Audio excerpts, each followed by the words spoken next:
enfin, il y a eu un dernier système, et là on arrive, on est à mi-chemin entre le côté très scientifique et le côté un peu technologie, mais c'est plutôt, ça relève plutôt de la science. C'est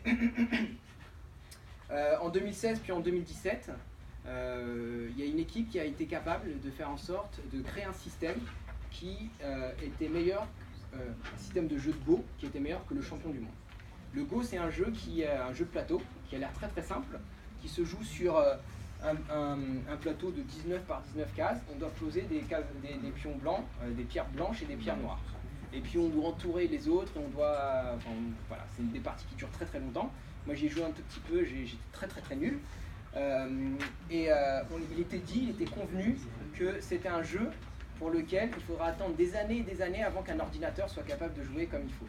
Alors pourquoi? Simplement parce que contrairement aux échecs, où on a un facteur de branchement de 20 à peu près, c'est-à-dire qu'on a 20 coups à chaque fois, et donc ça permet de dérouler cette idée, on dit je joue là, l'autre va répliquer ça, l'autre va répliquer ça.